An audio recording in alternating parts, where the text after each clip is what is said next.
What does it take to live with purpose?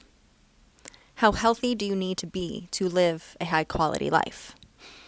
Does your identity give your life purpose, or does your purpose give you an identity or identities? Who decides what is purposeful or meaningful in the first place? What does living with purpose and meaning even mean? And is it you that ultimately decides what living with purpose means and that you are doing it? A couple months ago, I read The Passion according to G.H., and I would like to share a very impactful quote with you from it. If I hadn't needed so much of myself to shape my life, I would have already had a life. This book is by Clarice Lispector. Like many self-proclaimed students of philosophy, this book has rocked my world. Seriously, the next day, I thought that I was in a depressive episode because it was just so much to process. The plot of the book, G.H. encounters a cockroach, and that's it. That's the whole plot. But it's not the plot that makes you stare into oblivion. It's the way this interaction, this woman and this cockroach, triggers a cascade of questions about everything we know about being human. And I'm not going to give you spoilers, but we witness G.H.'s character's development without knowing anything beyond just the letters on the suitcase. So it's not about, it's not this story about a person. And Clarice Lispector creates this bizarro world where we question everything from the purpose of our identity to whether hope is angelic as we think. I never thought in my life I would question the purpose of hope and if it's good for us or not. So, yeah. So this quote hit me hard. Paralysis by analysis about who I am has made my world smaller. I know this. And I often wonder how much of my life I've stolen from myself by clinging to identity. This death grip I've had on labels in attempt to organize my life experience, to know what to expect of life, and to try to fit my life into just something I can control and understand. A naming system that would give me peace and distress all at the same time. And I write this from the perspective after my autism and ADHD diagnoses where I'm not attached to those things. And I write this from that lens now. But here are identities that I have been attached to in the past that I do think made my life smaller at the time I was attached to them. Depressed, anxious, the weird friend, the sad friend, the single friend, kettlebell specialist, occupational therapist, introvert, optimist, Aries sun with a Pisces moon and a Cancer rising, runner, people pleaser. So you might read some of those examples and think that's not a bad identity. It's not bad to think you're an optimist. And I agree that the identities themselves are not necessarily bad. Even something like anxiety could have a function in your life. So it's not the word itself that's bad, but it's the behaviors and the belief that attachment to that construct, to that thing, can influence. If I keep telling myself I'm anxious and depressed, it's going to be really tough to then be calm and content. And an example for this is if I read all of these books about the world being flat and just consumed so much content about the world being flat, if someone then told me that the world was round, that I wouldn't fall off the side of it, it would be really hard for me to believe them because I've spent so much time and energy believing that the world was flat. So do you think I would get in a boat and risk going off the edge of the earth? No, I wouldn't have that experience of going on a boat. Is that good or bad for me? I don't know. But my point is just that the things that we believe will shape our behavior in our lives.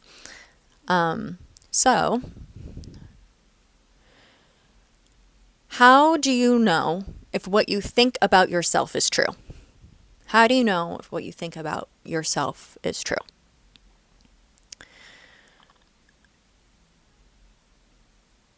How do I open this? Go to page. Okay. So the kicker. I've spent the large majority of my 34 years of life trying to be healthy as a solution to this identity, meaningful life problem. I became a personal trainer, a therapist.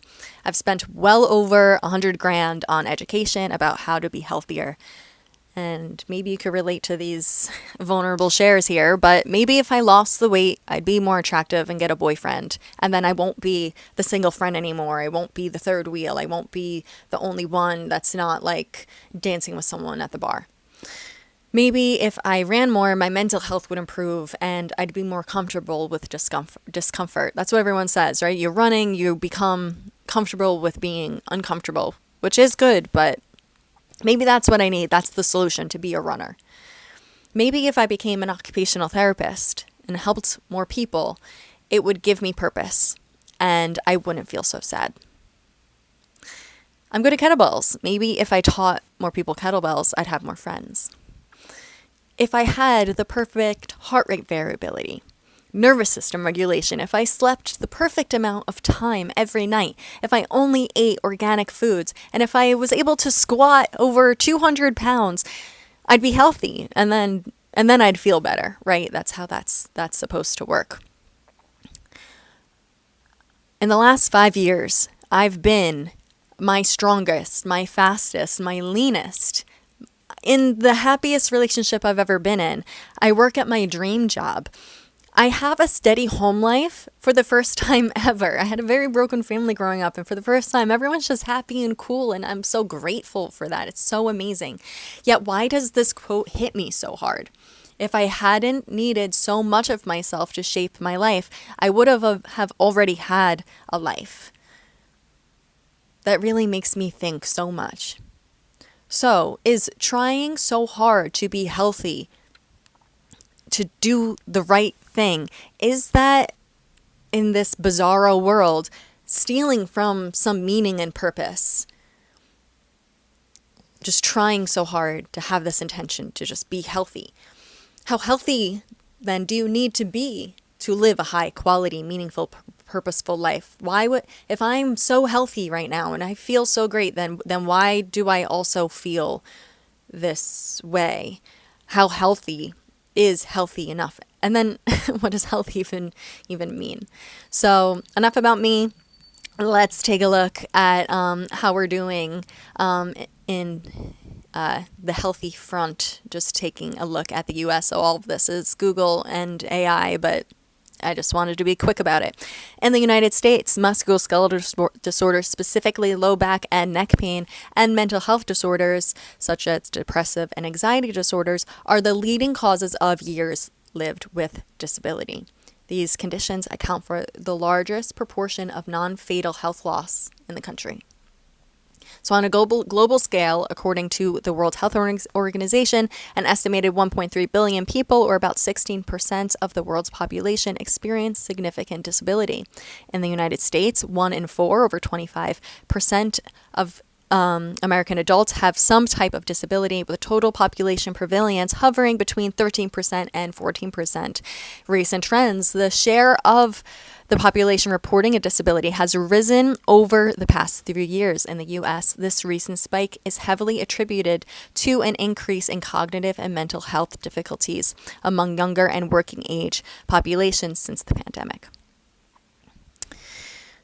In the U.S., falls are a major cause of injury-related death. Over 41,000 retirement-age Americans die from falls annually, while the National Safety Council reports that across all age groups, over 48,000 people die from falls at home and at work each year. Falls are the leading cause of injury-related death for adults 65 and older. So let's pause here a moment So the average life expectancy is 79 years old. It's a little different for males and females,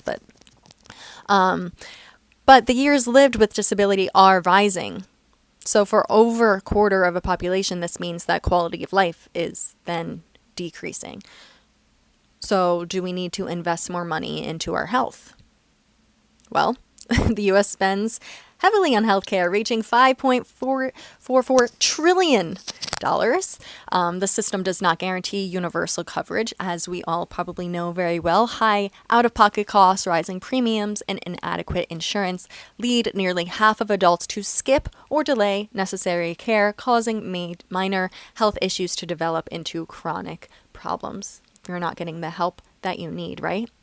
And then, so first of all, how can we spend so much money on healthcare yet remain so sick? But even, yes, there are some people that aren't getting help in the first place, but the people that do have access to top of the line surgeries, medical imaging, medication, like all of those things are not improving our health as much as we would like to believe that it is.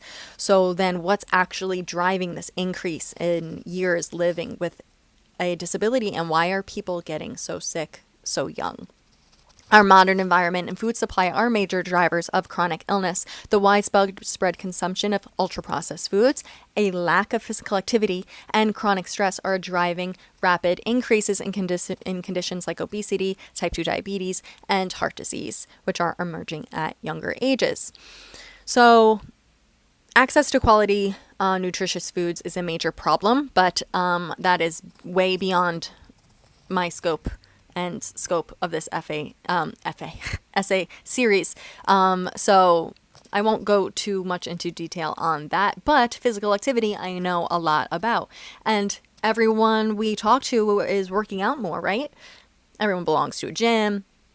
Everyone picked up running, doing high rocks and competitions and whatnot. Everyone's taking workout classes, Pilates classes, yoga classes, boot camp classes, whatever, right? And then chronic stress. Everyone's working from home. Everyone's working from home literally with their families all day. And it's easier to contact a friend and see what your friends are doing and to stream your favorite movie now more than ever. So why are we so stressed out? Well, when it comes to the physical activity piece, even though we have access to all these programs, people aren't actually hitting the PA guidelines, the physical activity guidelines. Only 24.2% of Americans are hitting both aerobic and muscle strengthening activity guidelines. A lot of people don't know how, or it's not. They think that they're getting the dosage that they're not, and they're not, or maybe they do have some kind of acute or chronic pain and that's holding them back. Or they're plateauing. They're just doing the same things over and over and not actually adapting their bodies. So you do need 150 minutes of moderate exercise a week of cardio, and you need 2 or more days of progressive resistance strength training, and most people are not getting that. A little sidebar here. That's what we do at Reload. We help people hit the PA guidelines because, I mean, at least you can do that. There's so much research behind hitting the PA guidelines. So at least if you can get your aerobic and your strength training in, you know, that's our role, is to help people, no matter if you've been in chronic pain your whole life, or, you know, you've tried every surgery and everything else, like what can we do? What's a safe starting place? So that's what I do. Anyways, what about loneliness? 1 in 2 adults in America are experiencing loneliness. This epidemic is heavily intertwined with stress. Adults reporting high levels of loneliness are significantly more likely to suffer from chronic health issues, including anxiety disorders, depression, and chronic pain, compared to those with low loneliness levels. Let's go back to the money. The global wellness industry is valued at $6.8 trillion. It accounts for roughly 60% of all traditional global healthcare expenditures. The United States is the largest market, representing over 30% of this figure, $2.1 trillion. That's a lot of monies. We spend trillions of dollars on healthcare. and wellness, yet more people are getting sick at younger ages. More people are living with disabling physical pain and mental struggles. People are trying their hardest to live the American dream and attempt to live a good life, going to college, getting a steady job, and starting families, yet are burning out and addicted to doom scrolling instead of feeling fulfilled. We have so much access to information about how to work out, what to eat, how many hours to sleep each night, stress management techniques, healthy habit podcast episodes, and influencers selling the best supplements, yet people are sick, sad, and lonely. What kind of life is that? And what are we going to do about it? So, welcome to part 1 of a 5-part series about doing, being, becoming, and belonging. It's inspired by Ann Wilcox's occupational therapy framework. I recently reread her textbook front to back, and I'm feeling super inspired. I also just read about 10 fiction books that it was kind of this web of, let me read this one, and then I had an idea, and then I thought of this one, and then someone happened to recommend the perfect book, and then I read that one, and it just made me think a lot. And I'm using these essays to sort out my own thoughts, as well as I don't know, whatever the internet connection does. So how to be healthy, what's the utility of identity? And how do you actually live a meaningful life? As an occupational therapist, it's in our bones. We help people live life with meaning and a meaningful life. But what does that actually mean? What does it mean? So here's my hypothesis. Identity doesn't matter as much as we give it authority over our lives. What makes our lives worthwhile is surrendering to the violent, endearing, soul-fueling process of doing, being, becoming, and belonging. So this is part 1 of 5-part series. I'll do a video on doing, on being, on becoming, and belonging. Actually, I'm writing them as I just did this now as I was writing out the Substack and making this video. So they're not really, this is truly a hypothesis in me thinking and connecting dots and just kind of doing this knowledge sharing here, being very anti-AI in my reading actual physical books and underlining and annotating. I have 3 different notebooks that I write all my thoughts into before I even move on to a screen. And I want more of that in my life and less artificial intelligence. A little bit of artificial intelligence is good, makes things easier, as we saw in my Google search there. But so follow along if you're interested. Doing is up next. How do you stop?